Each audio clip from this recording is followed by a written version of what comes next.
Camellia came out of the house to cool her angry heart. The puppy wiggled adorably in her arms. She knew life in this mansion would be terrible, for the residents hated her. So why did her father wanted her to like them when he knew they would hate her?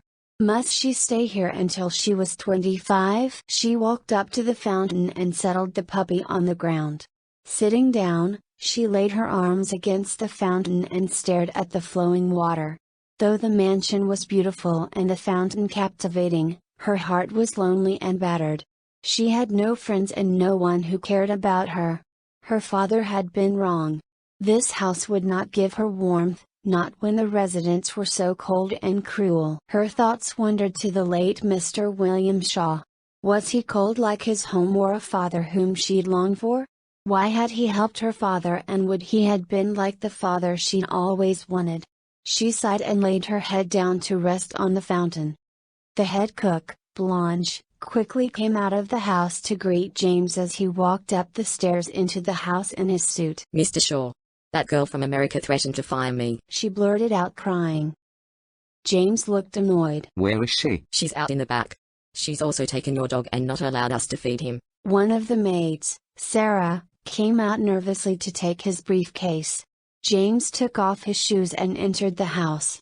He knew she would be troubled, but he didn't know that she would threaten his employees on her first day in his home. He took off his suit jacket and breezed through the doors and strolled to the back rooms. He walked over to the windows and saw her outside with his dog. He looked irritated. She was with his dog. And his dog seemed to be enjoying her company, as he followed her around while she looked at his flowers in the back.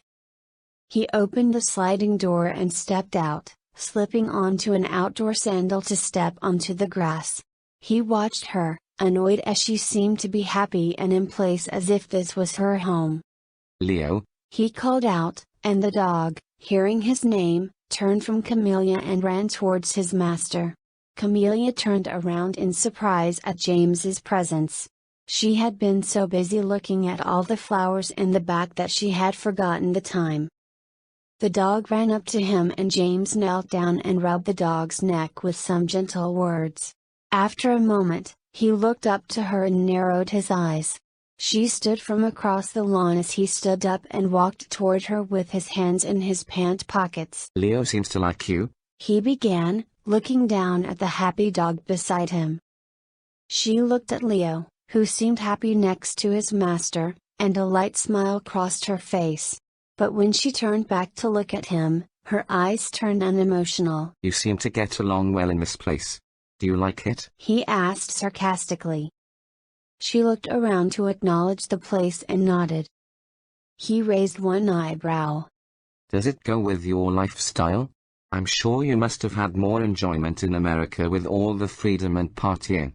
My servants are rather conservative if you find their services to be unlike what you are used to." Camelia's eyes darkened at his insulting words.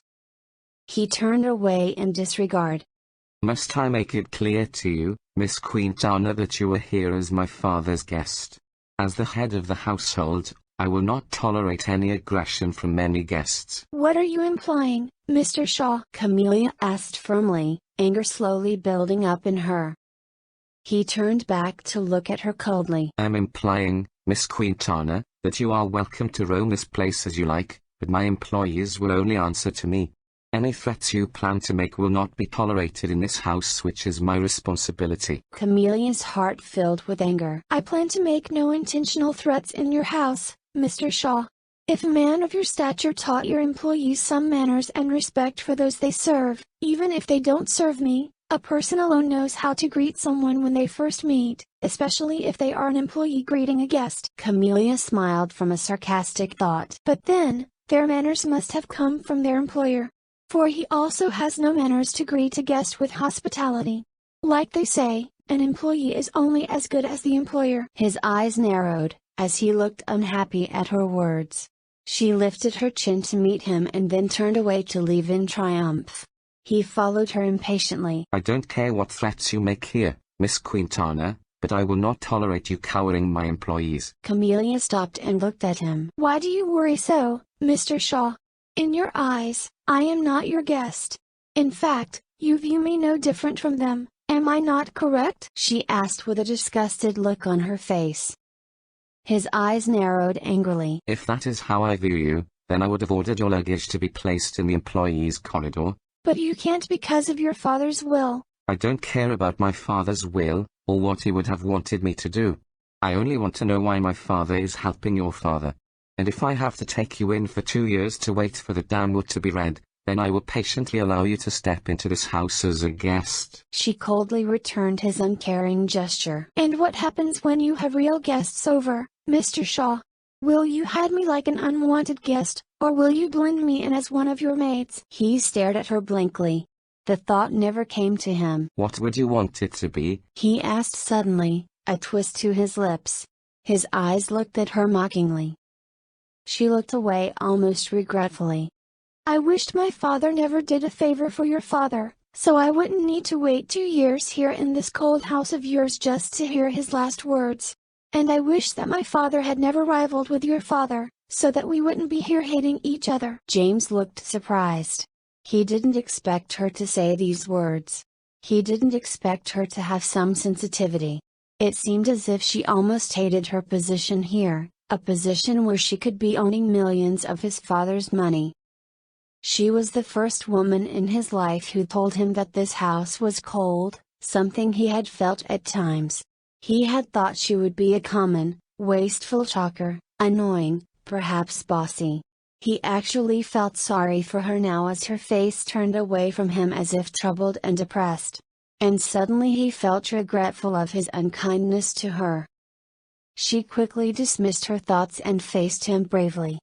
I am glad that your father had this huge house, Mr. Shaw, for I can hide when I don't want to be in any of your presences. She turned away from him and walked back into the house, leaving him stunned and a bit vexed.